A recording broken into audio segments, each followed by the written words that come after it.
اللي بتستنزفني واللي بتاخد طاقتي، اللي بتديني طاقه سلبيه، اللي حرفيا بتضرني من الاخر، او بمعنى شامل كل حاجه بتضرني. يبقى مفيش غير كلمه واحده عايزه اقولها، يعني سوري في اللفظ، طز في اي حاجه تديكي طاقه سلبيه تاذيكي. طيب يا جماعه، دي تاني مره اصور فيها الفيديو ده، علشان صورته وحسيت ان التليفون وقع في الارض، او انا بصور من تحت او انا بصور لكم كده انا فوق عادي. المفروض ان انا تاني فيديو ليا على يوتيوب كده يبقى عندي روح رياضيه شويه، في حته ان انا اعيد مره واثنين وثلاثه.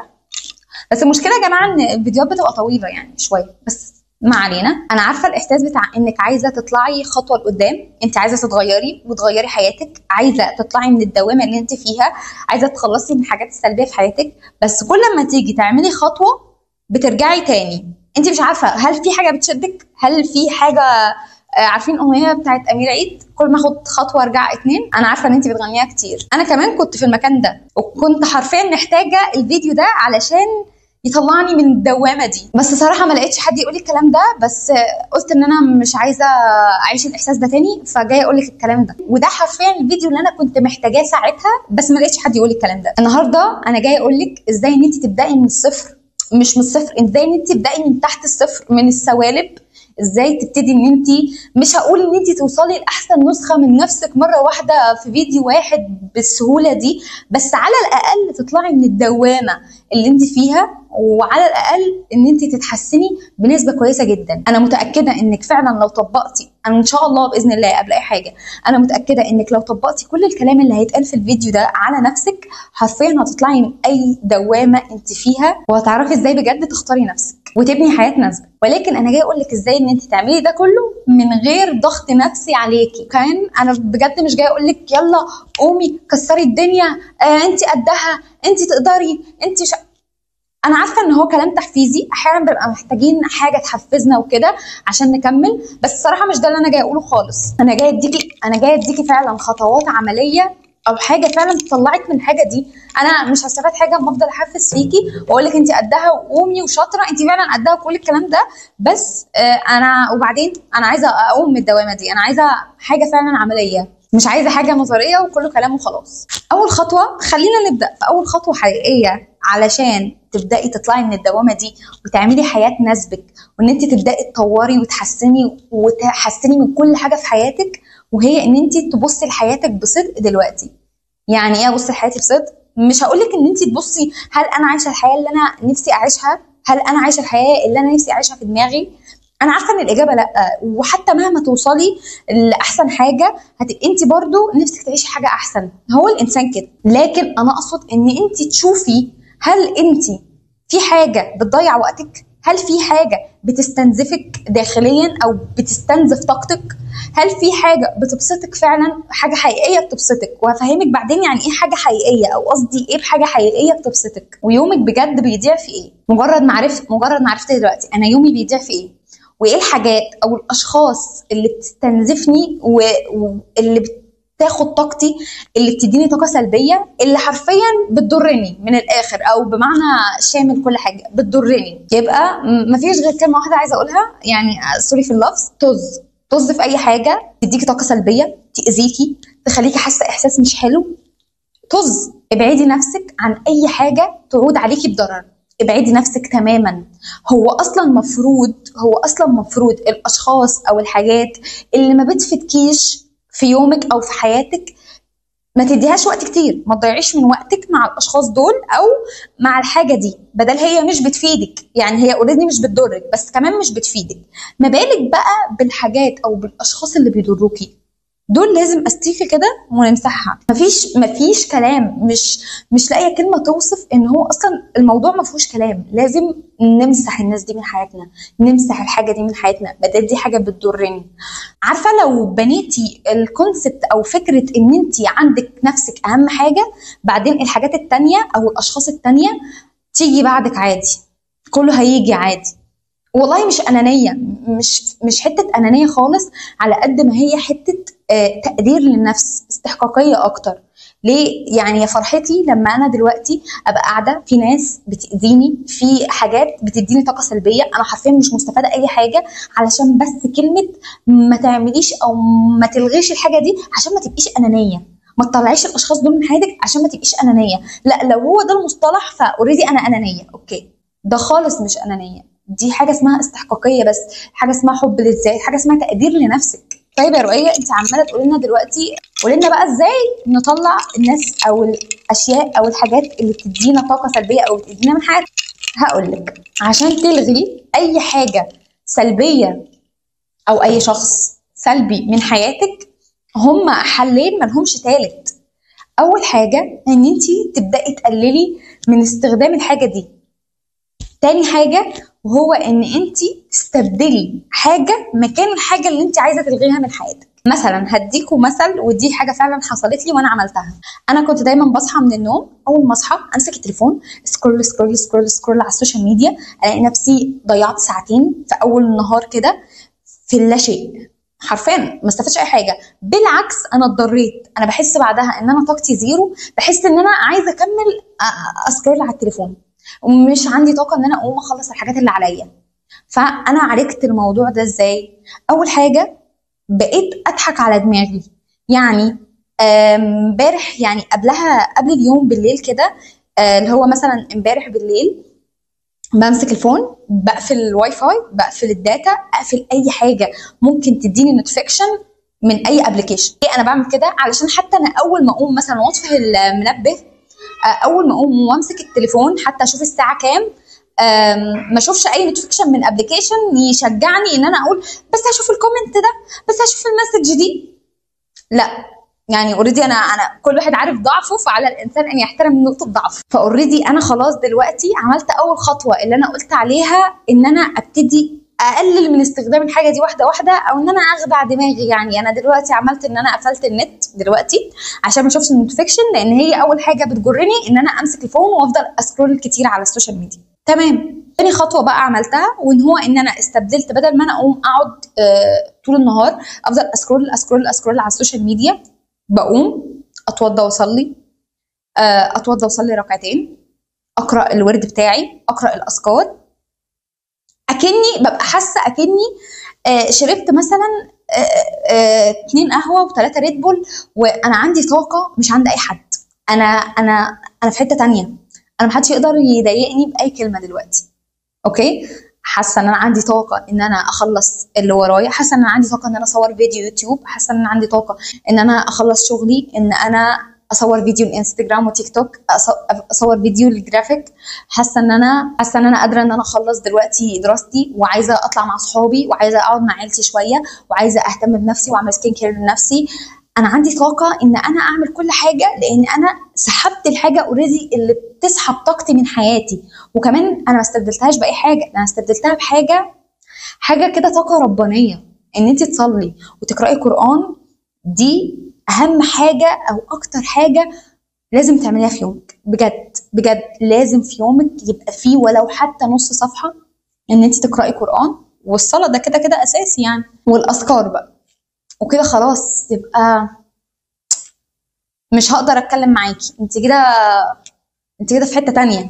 دي كده تاني خطوه، وهي ان انا استبدلت الحاجه اللي بتضيع طاقتي بحاجه ايجابيه بتديني طاقه ايجابيه كمان، مش مجرد حاجه عاديه. ويا جماعه بجد بجد، يعني بجد لازم بجد يبقى في يومكم ورد قران والاذكار. صدقوني هيبقى تأثير مش طبيعي على يومكم وعلى حياتكم وعلى كل حاجه. ومش بقول لكم ان انتوا مثلا تقراوا 30 و40 و50 و60 صفحه، انتوا بس لو تقراوا نص صفحه بس، حرفيا احساس وكل حاجه حلوه، كل حاجه حلوه وكل طاقه ايجابيه هتلاقوها. ولو فعلا عايزين تستبدلوا اي حاجه في حياتكم سلبيه، استبدلوها بان انتوا تصلوا، تقراوا قران، تقولوا الاذكار، بس تسمعوا بودكاست. يعني حاولوا برضو لو انتوا بتسمعوا اغاني تستبدلوها ببودكاست، وبودكاست ممتع. يعني مثلا بودكاست بيناقش حاجات اوريدي انتوا مهتمين بيها او من اهتماماتكم، او حاجات بتضحك. المهم ما تسمعوش اغاني، تبدلوا الاغاني او اي حاجه سلبيه بان انتوا تطلعوا تتمشوا.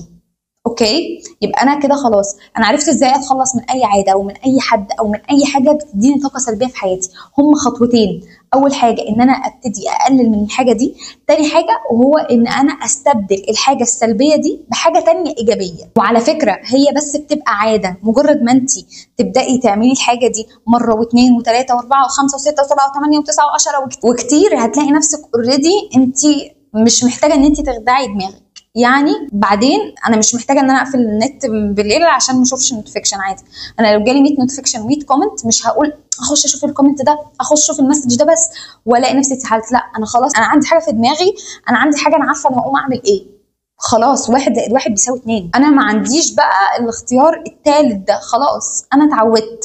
عشان كده دايما بقول ان تأثير ال1% عليكي بيبقى بجد حاجة ايجابية جدا جدا جدا. هو ان انت لما تعملي حاجة بنسبة 1% وانت شايفة انها قليلة، شايفة انها مش هتفيدك، بس هي بجد فعلا على مدار الوقت وعلى مدار الايام ال1% اللي عملتيه النهارده بيضاف على ال1% اللي هتعمليه بكره، على ال1% اللي بتغيريه من نفسك بعد فتره. خلاص بتبقي انت اوريدي عملتي حاجه كبيره، وفي وقت انت ما حسيتيش لان انت ما عملتيش حاجه كبيره في يوم واحد. لا انت عملتي حاجه وقسمتيها على ايام كتير. اوكي، وبكده انت تكوني شلتي الحاجه اللي بتضيع طاقتك، اللي بتستنزفك، اللي مضيعه لك يومك من حياتك. نخش بقى على المرحله الثانيه اللي هي احلى. انت خلاص بقى عندك حاجه في يومك بتديكي طاقه ايجابيه كمان، مش بس انت اتخلصتي من الحاجه السلبيه، لا ده انت استبدلتيها بحاجه بقت تديكي طاقه ايجابيه في يومك. وتاني حاجه بجد يا جماعه، بجد بجد خلوا بالكم منها، انا وقعت فيها جدا ومش هنكر ده، نظامك على مقاسك. يعني انا دلوقتي عايزه اعمل لنفسي روتين يوم معين، عايزه اعمل لنفسي مهام اقوم بيها في يومي. ما اروحش مثلا اشوف بنت انا بحبها وعسوله ولطيفه على السوشيال ميديا، على الانستجرام، على اليوتيوب، ايا كان، واروح اقلد اللايف ستايل بتاعها او الروتين اللي هي بتعمله في فلوجز مثلا، ايا كان هي بتنزله ازاي، بس ما اروحش اقلدها. طب ليه؟ انا حياتي مش زي حياتها، ظروفي مش زي ظروفها، نظام بيئتي ونظام حياتي ونظام عيشتي مش زيها، حاجات كتيرة قوي مش زيها، فما ينفعش انا اروح اقلدها. ليه؟ ما احطش نفسي في دوامة ان انا ابقى مش راضية عن عيشتي لان في حاجات انا مش هقدر اعملها، وما احطش نفسي في دوامة ان انا اوريدي اشك في قدراتي او اشك ان انت ما البنت بتعملها وهي وشاطرة كده العيب فيكي. العيب مش فيكي، انت رايحة تختاري حاجة هي اوريدي مش مقاسك. مثلا هديكم مثلا، ما تقوليش مثلا انا عايزه النهارده، لو انت مثلا شفتي احنا النهارده انا هنزل اجري، احنا عارفين مثلا ان في ناس انا ما اقدرش مثلا اقوم الصبح مثلا اقول انا هجري شويه رياضه، مش هينفع، مش هعرف، ايا كان، عشان نظام عيشتك او عشان حاجات تانية، عشان مكان سكنك مثلا، لو انت ساكنه في حته ريفيه او ساكنه في حته شعبيه، فانت في اماكن مش هتعرفي ان انت تجري مثلا فيها وتعملي رياضه او الرياضه دي بالذات. بس ممكن استبدل، انا اجيب حاجه على نظامي، انا ممكن اتمشى، ممكن انزل جيم. فالحاجات دي كلها تخليني انا بعمل حاجه مناسبه ليا، مش عشان انا شفت فلانه وانا بحبها قوي بتعمل الحاجه دي اروح بقى اقول انا عايزه اعمل الحاجه دي بالذات. ما هو مش هينفع، انت بتحطي نفسك في حته متعبه، بجد متعبه، وبتاخد وقت كتير عقبال ما انت تفوقي منها. طيب انا اعمل ايه دلوقتي؟ انا اعمل جدول لنفسي، اعمل نظام وروتين لنفسي يناسبني انا، يناسب يومي، يناسب حياتي، يناسب كل حاجه في حياتي، مش اشوف حاجه واخدها كوبي وبيست وانا اصلا مش عارفه اذا كانت هي هتناسبني ولا لا. ما ينفعش اقيس اقول على حاجه مثلا الفستان ده عاجبني قوي، انا عايزه البس الفستان ده وهو اوريدي مش مقاسي. انتوا فاهميني؟ انا الفخ ده انا وقعت فيه وبجد سبب لي حاجات رخمه، في ان انا مثلا كنت حاسه ان انا انت اوريدي انت عيب منك، المشكله فيا ان انا مثلا مش عارفه اعمل الحاجات اللي هي بتعملها، مع ان اوريدي المشكله مش فيا، هي المشكله في ان اوضاعي وظروفي وحياتي مش حياتها، فما ينفع في حاجات انا مش هقدر اعملها. فما تدخليش نفسك ارجوكي في جو المقارنه علشان ده بياخد وقت كتير قوي. واخيرا مش لازم تغيري حياتك كلها في يوم وليله، بس لازم تاخدي قرار ان انت تتغيري دلوقتي. ما تقوليش بكره، ما تقوليش بعده، ما تقوليش اول السنه، ما تقوليش اول الشهر، لا انا خدت قرار انا عايزه اتغير، انا هتغير دلوقتي عشان نفسي.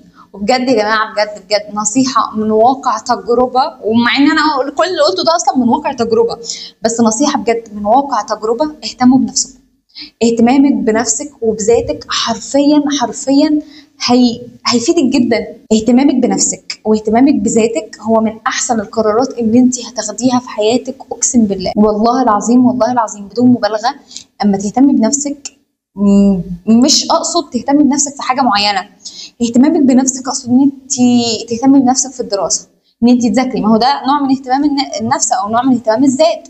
انت تهتمي بنفسك ان انت تتعلمي حاجات جديده، تتعلمي مهارات جديده، ان انت تذاكري اكتر، ان انت تهتمي ببشرتك، تهتمي بشعرك، تهتمي بجسمك، تهتمي بكل حاجه في حياتك، ادق التفاصيل في حياتك، في ضوافرك تهتمي بيهم. اي حاجه انت بتحبيها تهتمي بيها. مجرد ان انت تحبي نفسك انت هتعرفي تهتمي بنفسك. كل ما تهتمي بنفسك اكتر كل ما هيتبني على ده حاجات هيبقى ليها تاثير قدام اكتر. هتبقي واثقه في نفسك اكتر، هتبقي شايفه ان انت تستحقي إن كل حاجه حلوه، هتبقي شايفه ان انت عايزه تتعلمي كذا، مش هتشبعي ابدا من ان انت تتعلمي حاجه واحده تبني عليها. طول ما انت بتهتمي بنفسك هتلاقي نفسك بتبني نفسها. طول ما انت بتهتمي بنفسك هتلاقي ان انت، مش عارفه اوضحها ازاي بس بجد الموضوع مهم. طول ما انت بتهتمي بنفسك انت هتلاقي ان انت ما بتشبعيش تطوير لنفسك، ما بتشبعيش ان انت تتعلمي حاجه واحده وخلاص. لا، ده انا اتعلمت كذا واتقنته، انا عايزه اتعلم كذا كمان، انا عايزه اتعلم كذا كمان، انا عايزه اتعلم كذا كمان. فانت ذات نفسك هتبقي وصلتي لحته حلوه بجد.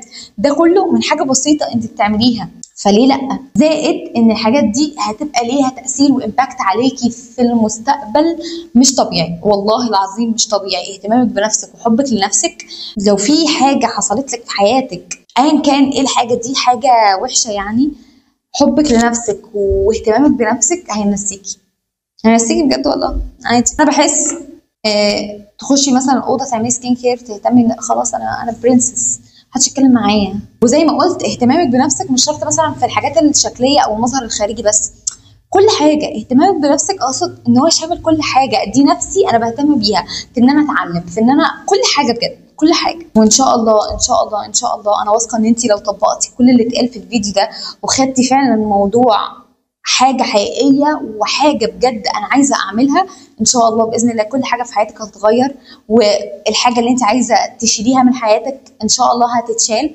وبرده اوعدك ان انت لو قربتي اكتر من ربنا، شلتي الحاجات السلبيه من حياتك، ابتديتي تبصي اكتر على نفسك، ما تقارنيش نفسك بغيرك، ما تقارنيش نفسك بفلانه عملت ايه وفلان عمل ايه ودي بتقول ايه ودي بتتكلم عليها بتقول ايه. انا مركزه على نفسي، انا عايزه اطور من نفسي، انا عايزه اشيل الحاجات الوحشه من حياتي. ان شاء الله باذن الله الايام دي السنه الجايه هتكوني انت عايشه فعلا الحياه اللي انت بنيتيها لنفسك واللي انت فعلا نفسك تعيشيها.